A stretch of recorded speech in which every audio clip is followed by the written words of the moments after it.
Magandang gabi sa lahat. Hindi na ako magpapaligoy-ligoy pa. Nahiya na ako sa inyo eh. So eto na nga. So 2:20 AM, nagising na kami para maghanda sa pagpanik uli sa tuktok ng bundok para sa sinasabing huling parte ng awakening namin. So hilamos, sipilyo at kanya-kanyang palit ng kasuotan. Then kanya-kanyang tungo ng hapagkainan upang dun mag-antayan.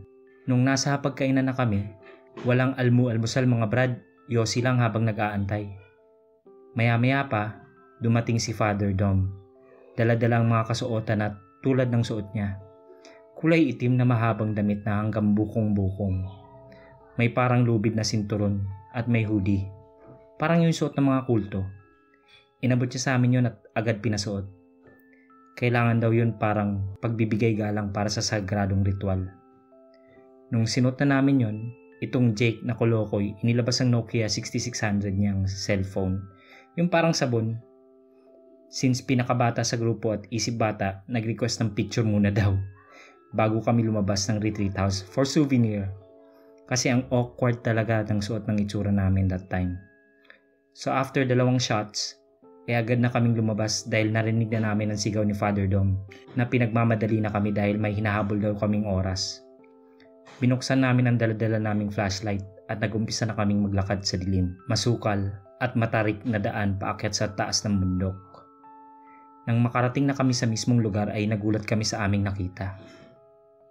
May mga itim at pulang kandila, may isang bungo at may piraso ng buto ng tao, mga garapon na may langis at kung anong laman sa loob. Father Dom, para saan po yung mga yan? Wika ni Leia. Ngunit hindi sumagot si Father Dom. Bagkus, tinawag niya kami at sinabihang pumuesto kami ng pabilog sa may isang dipang agwat mula dun sa may bato. Malaki yung bato na medyo flat.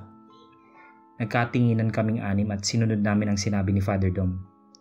Kinakabahan na ako nung mga oras na yon.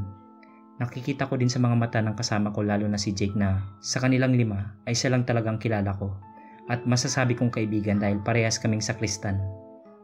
Nung nakapwesto na kaming anim, agad kinuha ni Father Dom ang bungo at inilagay sa gitna ng bato na medyo flat. Isa-isang sinindihan ng 3 itim na kandila at itinayo pabilog sa bungo at nakatapat sa aming mga lalaki. Kasunod ng pagsindi din ng pulang kandila at itinapat naman sa pwesto ng mga babae. Bali ang 6 na kandila ay nakapalibot sa bungo at nakatapat ito sa bawat isa sa amin. Pumikit kayo at wag na wag ididilat ang mga mata nyo kahit anong mangyari. Hanggat hindi ko sinasabing dumilat kayo ha, wika ni Father Dom. Bakas man ang pangamba at takot sa mga kasama ko pero wala namang kaming choice kundi pumikit na lang. Ako, inisip ko na lang that time na sumunod at magtiwala kay Father Dom kasi nga, pari. Nung nakapikit na kaming lahat, umusal si Father Dom ng isang dasal. Isang dasal na ibang lingwahe, hindi siya Latin, alam ko. Tumagal yon ng mga 5 o 6 na minuto pagkatapos nagsalita si Father Dom. Huling babala, anuman ang marinig, maramdaman o mangyari, wag na wag kayong didilat. Kapag may sinabi akong ulitin nyo ang sinabi ko, uulitin nyo ha. Kapag may pinainom ako o pinakain sa inyo, inumin at kainin nyo. Magtiwala kayo sa akin, hindi kayo mapapahamak. Ani ni Father Dom. Pagkasambit niya nun, nag-usal uli siya.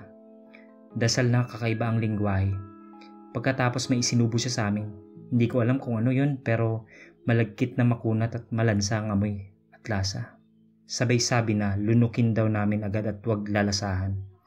Pagkatapos may pinainom siya na sobrang baho at mapakla na ewan ng lasa. Which is sa tingin ko yun yung lana na nakita ko kanina. Asok-asok man ako pero tinis ko na lang. At sa tingin ko, ganun din ang ginawa sa mga kasama ko dahil wala naman akong naramdaman o narinig na reaction mula sa kanila. Umusal uli si Father Dom ng dasal. Dasal na paulit-ulit ang banggit. Maya-maya pa naramdaman ko ang kamay niya na dumampi sa noo ko habang nagdadasal. Nasawari ko that time ay isa-isa niya ginawa sa amin yun kaya paulit-ulit niyang inuusal niya.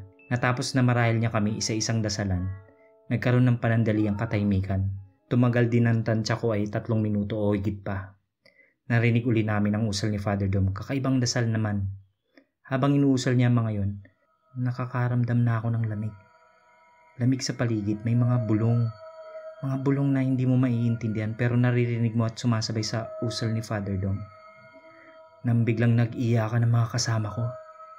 Boses ni na Joanne, Rose at Jake. Umiiyak silang tatlo sabay sigaw ni Father Dom na, "Walang didilat! Ano man ang mangyari!" Nagpatuloy siya sa pagdasal hanggat tumahimik ang paligid. Nagsilita muli si Father Dom.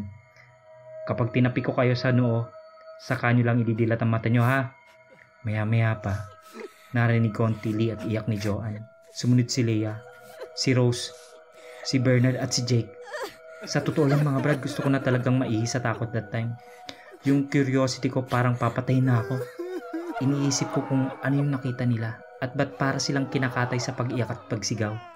Nang biglang may humampas sa noo ko. Nagulat ako mga brad. Para akong natauan at napaisip na akala ko ba tapik lang. Parang may pinatay na lamok sa noo ko eh. Dahan-dahan kong iminulot ang aking mga mata. Gusto ko nang umiyak at magpalamon sa lupa sa mga nakita ko sa paligid. Mga itim na nilalang, matatangkad. Hindi normal sa taas ng tao at hindi sila tao, mga nilalang na may maliliit na sungay. Mapupula ang mata. Nilingon ko ang mga kasama ko, umiiyak sila sa takot. Magkakayakap, kusang gumalaw ang katawan ko at tumakbo sa kanila at nakiyakap na din sa inggit. Habang para kaming tanga na nag-iiyakan. Tumawa ng malakas si Father Dom. Tawa na animoy malalim at malaking boses ng demonyo, sabay sabat na, "Huwag kayong matakot. Hindi nila kayo sasaktan. Mapapakinabangan nyo sila sa mga darating yung laban at pangangailangan." Matapos sabihin ni Father Dom nun, ay nag-usal uli siya ng isang dasal na nawala ang mga nilalang na yon. Medyo gumaan ang tensyon at takot sa paligid. Lumapit si Father Dom at binati kami. Nalampasan na daw namin ang uling parte ng awakening. Sinabi niya na wag matatakot sa dilim. Pinakilala niya ang sarili niya. Isa siyang totoong pari ng simbahang Katoliko na dumaan sa seminaryo pero may kakaibang misyon at adhikain. Hidden agenda kumbaga. Ipinaliwanag niya na 30% sa mga kaparian sa buong mundo ay katulad niya. Naglilingkod sa simbahang Katoliko para maghanap ng mga katulad namin. Hindi ko sinasabi to para siraan ng mga kaparian o para baguhin ang paniniwala niyo sa simbahang Katoliko. Ito ay base sa totoo naming karanasan na nakapagpabago ng malaki sa aming mga buhay. Mula sa pagiging lingkod ng simbahan, higit kumulang 8 taon na ang nakakalipas hanggang sa kung ano kami ngayon. So fast forward ko na masyado nang mahaba. After that retreat, lumuwas na kami ng Manila, kasabay ng pag-alis ni Father Dom para bumalik sa parokya ng Kabasayaan, kung saan talaga siya ang kura paroko, ay siyang pag-alis na din namin ng simbahan. Marahil dala na din ng takot at trauma ng pangyayari. Isang pangyayari na hindi namin makakalimutan hanggang sa kami ay mamatay. Maraming salamat sa matyagang pag-aantay na ituloy ko ang confession na to. Sana magsilbing babala na hindi lahat ng nasa simbahan ay nasa panig ng kabutihan at hindi lahat ng nagsasabing nasa panig ng liwanag ay mabuting hangarin. Maraming salamat admin sa pag-post ng part 1 and 2. Sana maipost nyo din to. More power sa page. And pasensya na uli sa mga nagagalit at nabitin sa unang parte ng confession ko. Good night mga brothers and sisters. Kung 30% na sila noong 2011, gaano na kaya kadami ngayon ng mga paring katulad ni Father Dom 2018? Yung mga nilalang daw na nakita namin at the time ay mga lower ranked demon na nakabase dito sa mortal world. Kung gusto mong updated ka sa lahat ng bagong videos, click na ang subscribe button at notification bell. Maaari ka ring makatulong sa channel sa pagpunta sa Patreon page, yung link nasa description, kung saan pwede ka magpadala ng pera sa channel. Maski $1 or 50 pesos per month napakalaking tulong na po.